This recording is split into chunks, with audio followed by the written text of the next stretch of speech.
Good morning. ഇന്ന് നമ്മൾ പറയാൻ പോണത് എക്സാമ്പിൾസ് ഓഫ് അനാലിറ്റിക് ഫങ്ഷൻസ് ആണ്. അപ്പോൾ നമ്മൾ അനാലിറ്റിക് ഫങ്ഷൻ എന്താന്ന് പഠിച്ചു. അനാലിറ്റിക് ഫങ്ഷൻ എന്ന് പറഞ്ഞു കഴിഞ്ഞാൽ അതായത് ഇപ്പം എഫ് എന്ന് പറയുന്നതാണ് ഫങ്ഷൻ. ഇതൊരു കോംപ്ലക്സ് വേരിയബിൾ ഫങ്ഷൻ ആണ്. അത് സെറ്റ് നോട്ട് എന്ന് പറഞ്ഞ പോയിന്റിൽ അനാലിറ്റിക് എന്ന് പറയണമെന്നുണ്ടെങ്കിൽ സെറ്റ് നോട്ടിൻ്റെ ഏതെങ്കിലും ഒരു നൈബർഹുഡിൽ ത്രൂ ആയിട്ട് എഫിന് ഡെറിവേറ്റീവ് എക്സിസ്റ്റ് ചെയ്യണം. അതാണ് അനാലിറ്റിക് ഫംഗ്ഷൻ എന്ന് പറഞ്ഞു കഴിഞ്ഞാൽ. അതായത് അതിന് ഡെറിവേറ്റീവ് എക്സിസ്റ്റ് ചെയ്യണം. ആ പോയിന്റിൽ മാത്രമല്ല, ആ പോയിന്റിന്റെ ഏതെങ്കിലും ഒരു നൈബർഹുഡിൽ ത്രൂ ആയിട്ട്. പിന്നെ എൻറ്റയർ കോംപ്ലക്സ് പ്ലെയിനിൽ, അതായത് സി കോംപ്ലക്സ് പ്ലെയിൻ ഫുള്ളിൽ എല്ലാ പോയിന്റ്സിലും അനാലിറ്റിക് ആയിട്ടുള്ള ഫംഗ്ഷൻ, അതായത് എല്ലായിടത്തും അതിന് ഡെറിവേറ്റീവ് എക്സിസ്റ്റ് ചെയ്യുന്നുണ്ട്. അങ്ങനെയുള്ള ഫംഗ്ഷനാണ് എൻറ്റയർ ഫംഗ്ഷൻ. ഓക്കെ, ഇത്രയാണ് നമ്മൾ പറഞ്ഞിരുന്നത്. അതിൻ്റെ എക്സാമ്പിൾസ് ആണ് ഇന്ന് നമ്മൾ ചെയ്യാൻ പോണത്. അപ്പോൾ ആദ്യത്തെ F of Z equal to cos H X cos Y plus I into sine H X sine Y. അപ്പോൾ അതിൻ്റെ യു എന്ന് പറയുന്നത് ഇതാണ്, cos H X cos Y. V എന്ന് പറയുന്നത് sine H X sine Y. ഇനി നമ്മൾ കോഷി റീമാൻ ഇക്വേഷൻസ് ആണ് നോക്കണത്. അപ്പോൾ യു എക്സ് കണ്ടു നമ്മൾ. ഇതിനെ with respect to X differentiate ചെയ്ത് നമുക്ക് sine H X cos Y തന്നെ. ഇനി യു വൈ ചെയ്യുമ്പോൾ കോസ് എച്ച് എക്സ്, ഇതിനെ ചെയ്യുമ്പോൾ മൈനസ് സൈൻ വൈ കിട്ടും. ഇനി ഇതാണ് വി. ഇതിനെ വിത്ത് റെസ്പെക്ട് ടു എക്സ് ചെയ്യുമ്പോൾ വി എക്സ് എന്ന് പറയുന്നത് cos H X sine Y എന്ന് കിട്ടും. ഇനി ഇതിനെ with respect to Y differentiate ചെയ്യുമ്പോൾ വി വൈ എന്ന് പറയുന്നത് sine H X cos Y എന്ന് കിട്ടും. അപ്പൊ നോക്കുമ്പോൾ യു എക്സും വി വൈയും സെയിം ആണ്. U X equal to V Y and U Y equal to minus V X. ഇതെല്ലാ എക്സിനും വൈക്കും ട്രൂ ആണ്. കാരണം സൈനും സൈൻ എച്ചും കോസും ഒക്കെ ആയതുകൊണ്ട് അതെല്ലായിടത്തും എക്സിസ്റ്റ് ചെയ്യുന്നുണ്ട്. അപ്പോൾ നോക്കുമ്പോൾ നമുക്ക് കാണാൻ പറ്റും ഈ first order partial derivatives exist everywhere and അത് കണ്ടിന്യൂസ് ആണ്. സൈൻ കോസ് ഒക്കെ ആയതുകൊണ്ട് കണ്ടിന്യൂസ് ആണ്. ട്രിഗ്നോമെട്രിക് ഫംഗ്ഷൻസ് ആയതുകൊണ്ട് ഓൾസോ സാറ്റിസ്ഫൈങ് കോഷി റീമാൻ ഇക്വേഷൻസ്. അപ്പൊ നമ്മൾ നെസസറി ആൻഡ് സഫിഷ്യന്റ് തിയറം പഠിച്ചു. അതായത് എന്തായിരുന്നു, ഡെറിവേറ്റീവ് എക്സിസ്റ്റ് ചെയ്യുന്നതും കോഷി റീമാൻ ഇക്വേഷൻ അത് സാറ്റിസ്ഫൈ ചെയ്യുന്നതും തമ്മിലുള്ള നെസസറി ആൻഡ് സഫിഷ്യന്റ് കണ്ടീഷൻ നമ്മൾ തിയറം പഠിച്ചു. നെസസറി എന്ന് പറഞ്ഞു കഴിഞ്ഞാൽ അതായത് ഫംഗ്ഷൻ ഡെറിവേറ്റീവ് എക്സിസ്റ്റ് ചെയ്യുന്നുണ്ടെങ്കിൽ കോഷി റീമാൻ ഇക്വേഷൻ സാറ്റിസ്ഫൈ ചെയ്യും. തിരിച്ച് കോഷി റീമാൻ മാത്രം പോരാ, ഫസ്റ്റ് ഓർഡർ പാർഷ്യൽ ഡെറിവേറ്റീവ്സ് എല്ലായിടത്തും എക്സിസ്റ്റ് ചെയ്യണം, അത് കണ്ടിന്യൂസ് ആയിരിക്കണം. കൂടാണ്ട് കോഷി റീമാൻ ഇക്വേഷൻ സാറ്റിസ്ഫൈ ചെയ്തതും കൂടെ ആയി കഴിഞ്ഞ് കഴിഞ്ഞാൽ എഫ് ഡാഷ് എക്സിസ്റ്റ് ചെയ്യും. അപ്പൊ ഈ കണ്ടീഷൻസ് എല്ലാം ഇവിടെ സാറ്റിസ്ഫൈ ചെയ്യുന്നുണ്ട്. ട്രിഗ്നോമെട്രിക് ഫംഗ്ഷൻസ് ആയതുകൊണ്ട് എല്ലായിടത്തും എക്സിസ്റ്റ് ചെയ്യുന്നുണ്ട്, കണ്ടിന്യൂസ് ആണ്. കോഷി റീമാൻ ഇക്വേഷനും എല്ലായിടത്തും സാറ്റിസ്ഫൈ ചെയ്യുന്നുണ്ട്. അപ്പൊ അതുകൊണ്ട് എഫ് ഡാഷ് എല്ലായിടത്തും എക്സിസ്റ്റ് ചെയ്യുന്നുണ്ട്. അപ്പൊ എല്ലായിടത്തും എൻറ്റയർ കോംപ്ലക്സ് പ്ലെയിനിൽ ഇതിന് ഡെറിവേറ്റീവ് എക്സിസ്റ്റ് ചെയ്യുന്നുണ്ടെന്ന് പറഞ്ഞു കഴിഞ്ഞാൽ ഇതപ്പോ ഒരു എൻറ്റയർ ഫംഗ്ഷൻ ആണ്. ഓക്കെ, അപ്പൊ ആദ്യം നമ്മൾ കണ്ട എക്സാമ്പിൾ ഒരു എൻറ്റയർ ഫംഗ്ഷൻ ആയിരുന്നു. ഇനി രണ്ടാമത്തെ F of Z equal to Z cube plus 4 divided by Z square minus 3 into Z square plus 1.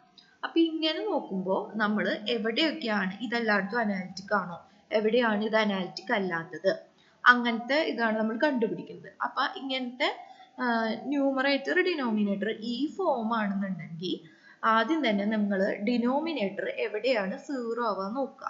അപ്പൊ ഇത് രണ്ട് ഫംഗ്ഷൻ ഉണ്ട്. അപ്പൊ രണ്ടിനും സെഡ് എവിടെയാണ് സീറോ എന്ന് നോക്കുക. ആദ്യം നമ്മൾ Z square minus 3 equal to 0 എന്ന് എടുത്തു. അപ്പൊ സെഡ് സ്ക്വയർ ഈക്വൽ ടു 3 എന്ന് കിട്ടും. അപ്പൊ Z equal to plus or minus √3. അപ്പൊ സെഡ് പ്ലസ് ഓർ മൈനസ് √3 ആയി കഴിഞ്ഞു കഴിഞ്ഞാൽ ഈ ഫംഗ്ഷൻ 0 വരും, അടിയിൽ 0 വരും. അടുത്തത് Z square plus 1 equal to 0. അപ്പൊ സെഡ് എന്ന് പറയുന്നത് പ്ലസ് ഓർ മൈനസ് ഐ വരും, കാരണം സെഡ് സ്ക്വയർ എന്ന് പറയുന്നത് -1, അതായത് ഐ സ്ക്വയർ. അപ്പൊ Z plus or minus I. അപ്പോൾ സെഡിന് പ്ലസ് ഓർ മൈനസ് ഐയും പ്ലസ് ഓർ മൈനസ് √3യും കൊടുത്തു കഴിഞ്ഞു കഴിഞ്ഞാൽ ഈ ഫംഗ്ഷൻ എക്സിസ്റ്റ് ചെയ്യില്ല. അപ്പൊ അവിടെ അതിന് ഡെറിവേറ്റീവ്സും ഉണ്ടായിരിക്കില്ല. അപ്പൊ അതുകൊണ്ട് ആ പോയിന്റ്സിൽ ഫംഗ്ഷന് അനാലിറ്റിക് അല്ല, ബാക്കി എല്ലായിടത്തും അനാലിറ്റിക് ആണ്. അപ്പൊ ഇങ്ങനത്തെ ഫംഗ്ഷൻ വന്നു കഴിഞ്ഞാൽ ഡെറിവേറ്റീവ് എവിടെയാണ് സീറോ ആവും നോക്കുക. അങ്ങനത്തെ പോയിന്റ്സിൽ ഫംഗ്ഷൻ അനാലിറ്റിക് ആയിരിക്കില്ല. ഓക്കെ, അപ്പൊ F of Z analytic except the points Z equal to plus or minus √3 plus or minus I. ഇങ്ങനെ ചിലപ്പോൾ അടിയിൽ ഇപ്പൊ രണ്ടെണ്ണത്തിന് പകരം ചിലപ്പോൾ 3 ഫംഗ്ഷൻ ഒക്കെ വരാം. അപ്പൊ സെഡ് എവിടെയൊക്കെയാണോ സീറോ ആവുക അതൊക്കെ കണ്ടുപിടിക്കുക. ആ പോയിന്റ്സിൽ ഒന്നും ഫംഗ്ഷൻ അനാലിറ്റിക് ആയിരിക്കില്ല. ഓക്കെ, ഇനിയൊരു തിയറം അല്ല, ജസ്റ്റ് പക്ഷെ നമ്മൾ പ്രോബ്ലം ടൈപ്പ് അല്ല ഇത്. അതായത് സപ്പോസ് ഈ ഫംഗ്ഷൻ എഫ് ഓഫ് സെഡ് എന്ന് പറയുന്നത് U of X Y plus I V of X Y, പിന്നെ അതിന്റെ കോൺജുഗേറ്റ് എഫ് ബാർ എന്ന് പറയുന്നത് U of X Y minus I into V of X Y. Both ഇത് രണ്ടും എഫും എഫ് ബാറും അനാലിറ്റിക് ആണ് ത്രൂ ഔട്ട് ഡൊമൈൻ ഡിയിൽ. അങ്ങനെയാണെന്നുണ്ടെങ്കിൽ എഫ് എന്ന് പറയുന്നത് കോൺസ്റ്റന്റ് ആയിരിക്കും എന്നാണ് നമുക്ക് പ്രൂവ് ചെയ്യേണ്ടത്.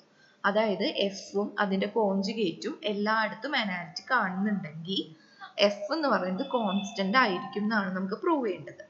ഓക്കെ, അപ്പൊ അതിനായിട്ട് നമ്മൾ എഫ് ബാർ എന്ന് പറയുന്നത് ഒരു നമ്മൾ വിചാരിക്കുകയാണ് ലെറ്റ് എന്ന് പറഞ്ഞ് നമ്മൾ എടുക്കുകയാണ് capital U of X Y plus I into capital V of X Y, where capital U എന്ന് പറയുന്നത് ഈ സ്മോൾ യുവും ക്യാപിറ്റൽ വി എന്ന് പറയുന്നത് മൈനസ് വി എക്സ് വൈ ആണ്. നമ്മളിങ്ങനെ ജസ്റ്റ് പ്ലസ് എഴുതാൻ വേണ്ടിയിട്ട് യുവും വി ഇങ്ങനെ എഴുതിയതാണ്. ഓക്കെ, ഇനി നമ്മൾ പറഞ്ഞല്ലോ എഫും എഫ് ബാറും അനാലിറ്റിക് ആണ്. അപ്പൊ അനാലിറ്റിക് ആണെങ്കിൽ നെസസറി കണ്ടീഷൻ വെച്ചിട്ട് അത് കോഷി റീമാൻ ഇക്വേഷൻസ് സാറ്റിസ്ഫൈ ചെയ്യും.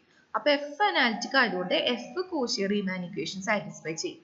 അപ്പൊ അതായത് u X equal to V Y, U Y equal to minus V x. അത് നമ്മൾ 1 എന്ന് പറഞ്ഞ് മാർക്ക് ചെയ്തു, ഇതിന് എ എന്ന് പറഞ്ഞ് മാർക്ക് ചെയ്തു.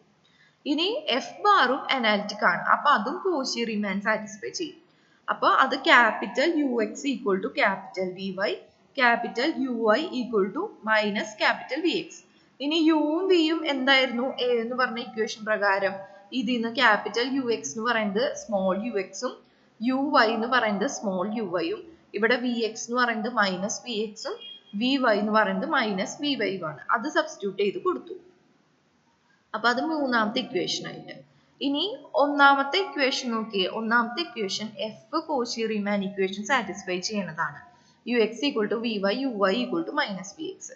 അപ്പൊ ഇവിടെ ചെയ്യുമ്പോൾ യു എക്സ് ഈക്വൽ ടു നമുക്ക് ഇവിടെ മൈനസ് ആണുള്ളത്, അപ്പൊ ഇവിടെ മൈനസ് വരും, മൈനസ് വി വൈ എന്നും u Y equal to minus minus cancel ചെയ്ത് പോയി വി എക്സ് എന്നുമാണ് വരിക. ഇനി ഒന്നാമത്തെ മൂന്നാമത്തെ ഇക്വേഷൻ തമ്മിൽ ആഡ് ചെയ്യാണ്.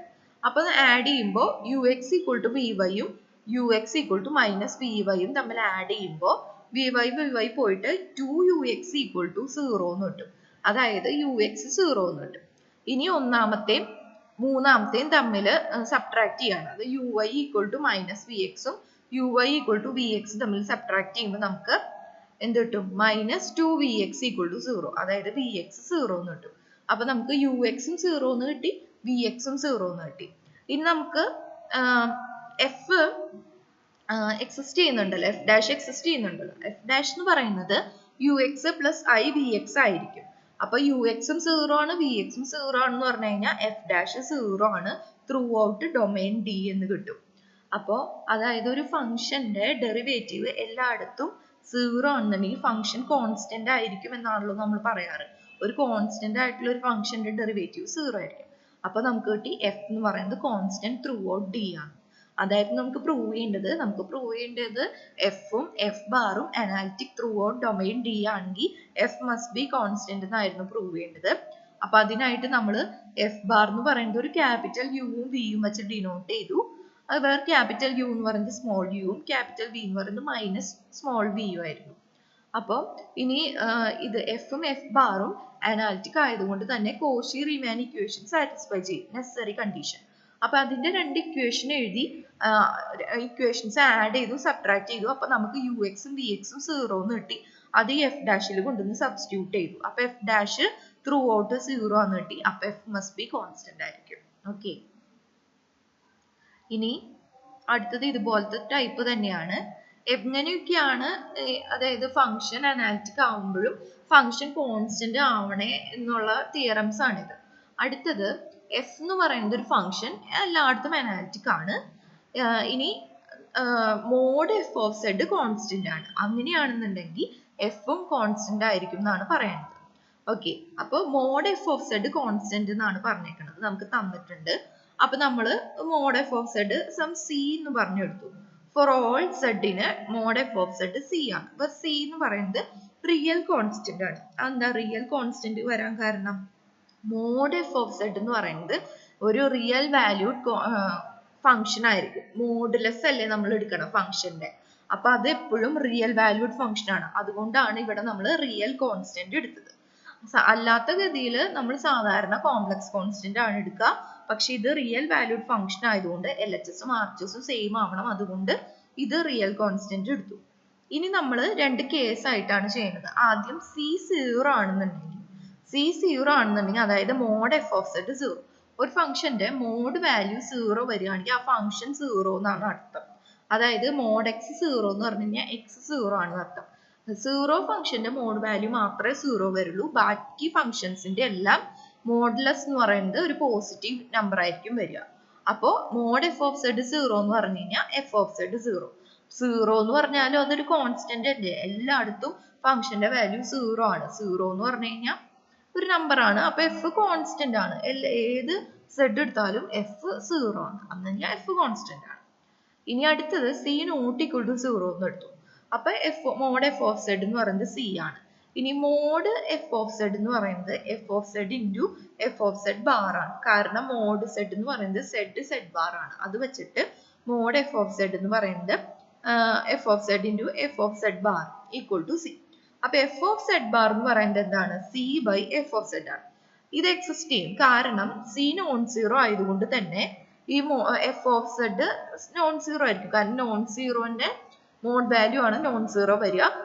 സീറോ ഫംഗ്ഷന്റെ മാത്രമേ മോഡുലസ് 0 വരുള്ളൂ. അപ്പൊ സി നോൺ സീറോ ആയതുകൊണ്ട് തന്നെ f of z non zero ആയിരിക്കും. അപ്പൊ അതുകൊണ്ട് നമുക്ക് ഇങ്ങനെ എഴുതാൻ പറ്റും, കുഴപ്പമൊന്നുമില്ല. എഫ് ഓഫ് സെഡ് 0 അല്ല. ഇനി എഫ് ഓഫ് സെഡ് അനാലിറ്റിക് ആണ്. ഇത് അതിന്റെ ഒരു 1 by f of z, c into 1 by f of z അല്ല. അപ്പൊ ഈ function f of z analytic ആണ്. ഇതൊരു കോൺസ്റ്റന്റ് ആണ്. അതുകൊണ്ട് കോൺസ്റ്റന്റ് മൾട്ടിപ്ലിക്കേഷൻ എന്ന് പറയുന്നത് അനാലിറ്റിക് ആയിരിക്കും. അപ്പൊ അതുകൊണ്ട് തന്നെ f of z bar analytic ആണ്. f എല്ലായിടത്തും അനാലിറ്റിക് ആയതുകൊണ്ട് f of z ഉം അനാലിറ്റിക് ആണ് നമുക്ക് കിട്ടി. അപ്പൊ നമ്മൾ തൊട്ടു മുമ്പ് ചെയ്ത തിയറത്തിന്റെ സ്റ്റേറ്റ്മെന്റ്സ് ആയി. അവിടെ എന്തായിരുന്നു? എഫും എഫ് ബാറും എല്ലായിടത്തും അനാലിറ്റിക് ആണെന്നുണ്ടെങ്കിൽ എഫ് കോൺസ്റ്റന്റ് എന്നായിരുന്നു. നമുക്ക് ഈ തിയറത്തിലെ ഗിവൺ സ്റ്റേറ്റ്മെന്റ് എഫ് എല്ലായിടത്തും അനാലിറ്റിക് ആണെന്നാണ്. ഇപ്പൊ നമുക്ക് കിട്ടി എഫ് ബാറും എല്ലായിടത്തും അനാലിറ്റിക് ആണ്. അപ്പൊ തൊട്ട് മുമ്പത്തെ പ്രീവിയസ് എക്സാമ്പിൾ വെച്ചിട്ട് എഫ് എന്ന് പറയുന്നത് മസ്റ്റ് ബി എ കോൺസ്റ്റന്റ് ആയിരിക്കും. ഓക്കെ. അപ്പൊ ഇവിടെ നമ്മൾ ചെയ്തത് എഫ് അനാലിറ്റിക് ആണ്. Mod F of Z constant ആണെന്നുണ്ടെങ്കിൽ എഫ് കോൺസ്റ്റന്റ് ആണെന്നാണ് നമ്മൾ ചെയ്തത്. അതിനായിട്ട് mod F of Z some C എന്ന് എടുത്തു. Real number c. Real number എടുക്കാൻ കാരണം എന്താണ്? ഇത് റിയൽ വാല്യൂഡ് ഫംഗ്ഷൻ ആയതുകൊണ്ടാണ്. ഓക്കെ. അപ്പൊ സി 0 ആണെന്നുണ്ടെങ്കിൽ എഫ് 0 ആയിരിക്കും. അപ്പൊ എഫ് കോൺസ്റ്റന്റ് ആണെന്ന് കിട്ടി. സി നോൺ സീറോ ആണെന്നുണ്ടെങ്കിൽ മോഡിനെ നമുക്ക് f of z into f of z ബാറിന് എഴുതാം. അപ്പൊ എഫ് ഓഫ് സെഡ് ബാർ എന്ന് പറയുന്നത് c by f of Z എന്ന് കിട്ടി. ഇത് എല്ലായിടത്തും അനാലിറ്റിക് ആണ്. കാരണം എന്താണ്? എഫ് എല്ലായിടത്തും അനാലിറ്റിക് ആയതുകൊണ്ട്. അപ്പോ തൊട്ട് മുമ്പത്തെ കണ്ടീഷൻസ് ആയി. എഫ് അനാലിറ്റിക് ആയി, എഫ് ബാറും അനാലിറ്റിക് ആയി. അപ്പോ പ്രീവിയസ് എക്സാമ്പിൾ പ്രകാരം F must be a constant. Okay. ഇനി 2-3 ക്വസ്റ്റ്യൻസ് ആണ്. അപ്പൊ അതില് ഓരോ ക്വസ്റ്റ്യൻ, അതായത് നിങ്ങൾക്ക് അനാലിറ്റിക് ഞാൻ പറഞ്ഞല്ലോ, ഞാൻ പറഞ്ഞിട്ടുണ്ടായിരുന്നു 3 തരാണ് വരിക എക്സാമ്പിൾസ്. ഒന്ന് എൻറ്റയർ ഫംഗ്ഷൻ എല്ലായിടത്തും അനാലിറ്റിക് ആയിരിക്കും. മറ്റേത് ഒറ്റ സ്ഥലത്തും അനാലിറ്റിക് അല്ല. പിന്നെ വരുന്നത് കുറച്ച് പോയിന്റ്സിൽ അനാലിറ്റിക് അല്ലാത്തേ ഉള്ളൂ, ബാക്കി എല്ലായിടത്തും അനാലിറ്റിക് ആണ്. അങ്ങനെ 3 ടൈപ്പാണ് വരിക. അപ്പൊ 3 ടൈപ്പിനും ഞാൻ ഓരോ എക്സാമ്പിൾ വെച്ച് ചെയ്തിട്ടുണ്ട്. ബാക്കി നിങ്ങൾ ഹോംവർക്ക് ആയിട്ട് ചെയ്യണം, അസൈൻമെന്റ് ആയിട്ട് തരും. ഓക്കെ. എളുപ്പമാണ്. അപ്പൊ അതിന് കാണിച്ചു തരാൻ വേണ്ടിയിട്ടാണ് ഓരോന്ന് ഞാൻ ചെയ്ത് കാണിക്കുന്നത്. ഓക്കെ. ഫസ്റ്റ് ഈ ഫംഗ്ഷൻ എൻറ്റയർ ആണെന്ന് പ്രൂവ് ചെയ്യാനാണ്. ഓക്കെ. അപ്പൊ നമ്മൾ എഫ് ഓഫ് സെഡ് എന്ന് പറയുന്ന function 3x + y + i into 3y - x എന്നാണ്. ഓക്കെ. അപ്പൊ u എന്ന് പറയുന്നത് 3x + y ഉം v എന്ന് പറയുന്നത് 3y - x ഉമാണ്. അപ്പോ ux എന്ന് പറയുന്നത് 3 എന്ന് കിട്ടും, uy 1 കിട്ടും, vx എന്ന് പറയുന്നത് -1 കിട്ടും, vy എന്ന് പറയുന്നത് 3 കിട്ടും. അപ്പോ ux = vy ആണ്, uy = -vx ആണ്. പോരാത്തതിന് ഈ പാർഷ്യൽ ഡെറിവേറ്റീവ്സ് എല്ലായിടത്തും എക്സിസ്റ്റ് ചെയ്യുന്നുണ്ട്. ഓരോ പോയിന്റുകളല്ലേ, എല്ലായിടത്തും എക്സിസ്റ്റ് ചെയ്യുന്നുണ്ട്. കണ്ടിന്യൂസ് ആണ്, കാരണം കോൺസ്റ്റന്റ് ഫംഗ്ഷൻസ് ആണ്, അതുകൊണ്ട് കണ്ടിന്യൂസ് ആണ്. ആൻഡ് കോഷി റീമാൻ ഇക്വേഷൻസും എല്ലായിടത്തും സാറ്റിസ്ഫൈ ചെയ്യുന്നുണ്ട്. നമ്മൾ സഫിഷ്യന്റ് കണ്ടീഷൻ ആണ് ഉപയോഗിക്കുന്നത്, സഫിഷ്യന്റ് തിയറം. അപ്പൊ അത് പ്രകാരം ഫംഗ്ഷൻ എല്ലായിടത്തും ഡെറിവേറ്റീവ് എക്സിസ്റ്റ് ചെയ്യും. അപ്പൊ അതുകൊണ്ട് ഫംഗ്ഷൻ എൻഡയർ ആണ്. അപ്പൊ എൻഡയർ ആണെന്ന് പ്രൂവ് ചെയ്യാൻ പറഞ്ഞു കഴിഞ്ഞാൽ നിങ്ങൾ കോഷി റീമാൻ ഇക്വേഷൻ സാറ്റിസ്ഫൈ ചെയ്യേണ്ടെന്ന് കാണിക്കുക. അപ്പോൾ ഇങ്ങനത്തെ പാർഷ്യൽ ഡെറിവേറ്റീവ്സ് എല്ലായിടത്തും എക്സിസ്റ്റ് ചെയ്യുമോ, അതായത് ട്രിഗ്നോമെട്രിക് ഫംഗ്ഷൻസ് ആണോ, അല്ലെങ്കിൽ പോളിനോമിയൽ ഫംഗ്ഷൻസ് ആണോ, അല്ലെങ്കിൽ കോൺസ്റ്റന്റ് ഫംഗ്ഷൻസ് ആണോ, അങ്ങനത്തെ എല്ലായിടത്തും എക്സിസ്റ്റ് ചെയ്യണ ഫംഗ്ഷൻസ് ആണോ നോക്കുക. ഇങ്ങനത്തെ എല്ലാ ഫംഗ്ഷൻസ് കണ്ടിന്യൂസ് ആയിരിക്കും. അപ്പൊ ആ condition first order partial derivatives exist ചെയ്യുന്നുണ്ട് എല്ലായിടത്തും, കണ്ടിന്യൂസ് ആണ്, കോഷി റീമാൻ ഇക്വേഷൻ സാറ്റിസ്ഫൈ ചെയ്യുന്നുണ്ട്. അപ്പൊ അതുകൊണ്ട് നെസസറി സഫിഷ്യന്റ് കണ്ടീഷൻ പ്രകാരം എഫ് ഡാഷ് എല്ലായിടത്തും എക്സിസ്റ്റ് ചെയ്യുന്നുണ്ട്, അതായത് എഫ് എൻഡയർ ആണെന്ന് അർത്ഥം. ഓക്കെ, നെക്സ്റ്റ് ക്വസ്റ്റ്യൻ അടുത്ത ടൈപ്പ് ആണ്. ഒറ്റ സ്ഥലത്തും അനാലിറ്റിക് അല്ല function x Y plus i y. അപ്പൊ യു എന്ന് പറയുന്നത് എക്സ് വൈ ആണ്, വി എന്ന് പറയുന്നത് വൈ ആണ്. യു എക്സ് എന്ന് പറയുന്നത് വൈ കിട്ടും, യു വൈ എന്ന് പറയുന്നത് എക്സ് കിട്ടും. ഇവിടെ വി എക്സ് 0 ആണ്, വി വൈ 1 കിട്ടും. അപ്പൊ u X equal to V Y, U Y equal to minus V x, അത് സാറ്റിസ്ഫൈ ചെയ്യണത്. U X equal to V Y എന്ന് എടുക്കുമ്പോൾ നമുക്ക് വൈ ഈക്വൽ ടു 1 ആണ് കിട്ടുക.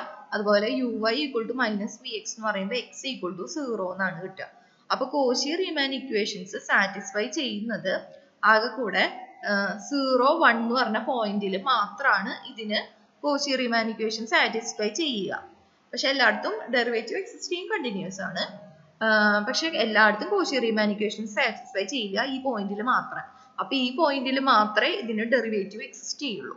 നമ്മൾ അനാലിറ്റിക്കിന്റെ കണ്ടീഷൻ പറഞ്ഞപ്പോൾ പറഞ്ഞു ആ പോയിന്റിൽ മാത്രം ഡെറിവേറ്റീവ് എക്സിസ്റ്റ് ചെയ്താൽ പോരാ, അതിനൊരു നൈബർഹുഡിൽ ത്രൂ ഔട്ട് ആയിരിക്കണം. പക്ഷെ നമുക്കൊരു നൈബർഹുഡ് എടുത്തു കഴിഞ്ഞു കഴിഞ്ഞാൽ ത്രൂ ഔട്ട് ഇത് ഡെറിവേറ്റീവ് എക്സിസ്റ്റ് ചെയ്യില്ല, ഈ പോയിന്റിൽ മാത്രമേ എക്സിസ്റ്റ് ചെയ്യുള്ളൂ. അപ്പൊ അതുകൊണ്ട് ഫംഗ്ഷൻ ഒറ്റ സ്ഥലത്തും അനാലിറ്റിക് അല്ല. ഓക്കെ, അതായിരുന്നു പ്രൂവ് ചെയ്യേണ്ടത്. അടുത്തത് find the points that function is not analytic. എവിടെയൊക്കെയാണ് ഈ ഫംഗ്ഷൻ അനാലിറ്റിക് അല്ലാത്തത്? അപ്പൊ നോക്കുക, താഴത്തെ ഡെറിവേറ്റീവ് എവിടെയൊക്കെയാണ് 0 ആവുകയാണ്. ഒന്ന് z ഈക്വൽ ടു 0 വരുമ്പോൾ വരും, പിന്നെ z² പ്ലസ് 1 ഈക്വൽ ടു 0, അതായത് z equal to plus or minus I. അപ്പൊ z equal to plus or minus ഐയിലും z ഈക്വൽ ടു 0യിലും ഈ ഫംഗ്ഷൻ അനാലിറ്റിക് അല്ല. ഓക്കെ, ഇങ്ങനെ വരുമ്പോൾ ഡിനോമിനേറ്റർ എവിടെയാണ് 0 ആവുക നോക്കിയാൽ മതി. ആ പോയിന്റ്സിൽ ഫംഗ്ഷൻ അനാലിറ്റിക് ആയിരിക്കില്ല. ഓക്കെ, അപ്പൊ ഇത്ര ആണുള്ളത്.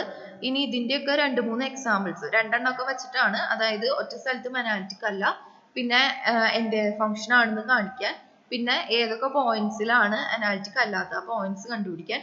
അങ്ങനത്തെ കുറച്ച് ക്വസ്റ്റ്യൻസ് 2 വെച്ചിട്ടൊക്കെ ഉള്ളൂ, അസൈൻമെന്റ് ആയിട്ട് തന്നിട്ടുണ്ട്, അത് ചെയ്യണം. അപ്പൊ അത് ചെയ്യാൻ വേണ്ടിയിട്ടാണ് ഞാൻ ഓരോ മോഡൽ വെച്ച് കാണിച്ചു തന്നത്. പിന്നെ 2 ക്വസ്റ്റ്യൻസ് എക്സ്ട്രാ തന്നിട്ടുണ്ട്, അത് കണ്ടുപിടിക്കാൻ പറ്റുമോ നോക്കാം. സംഭവം എളുപ്പമാണ്, എന്നാലും ചെയ്യാൻ പറ്റുമോ നോക്കാം, ട്രൈ ചെയ്യാം എല്ലാവരും. കിട്ടിയില്ല എന്ന് ആദ്യമേ പറയരുത്. കഴിഞ്ഞാൽ എളുപ്പമാണ്, ഒന്ന് ചിന്തിച്ചാൽ കിട്ടാവുന്നതേ ഉള്ളൂ. അപ്പൊ ചെയ്യാൻ പറ്റുമോ നോക്കാം, ട്രൈ ചെയ്തിട്ട് കൊണ്ടുവരാം. എന്നിട്ട് എന്തുകൊണ്ടാ കിട്ടാതിരുന്നതെന്ന് ഞാൻ ചോദിക്കും, അപ്പൊ പറയണം. അത് നിങ്ങൾ വെറുതെ പറയുന്നതാണോ ട്രൈ ചെയ്യാണ്ട് പറയുന്നതാണോ എന്നൊക്കെ അറിയാൻ പറ്റും. അപ്പോൾ ഒരു കണ്ടുപിടിക്കാൻ പറ്റുമോ നോക്കാം, മിക്കവാറും കിട്ടും, എളുപ്പമാണ്. അപ്പൊ ചെയ്യാൻ പറ്റുമോ നോക്കാം. ഓക്കെ, ബാക്കി അടുത്ത ക്ലാസ്സിൽ എടുക്കാം. Thank you.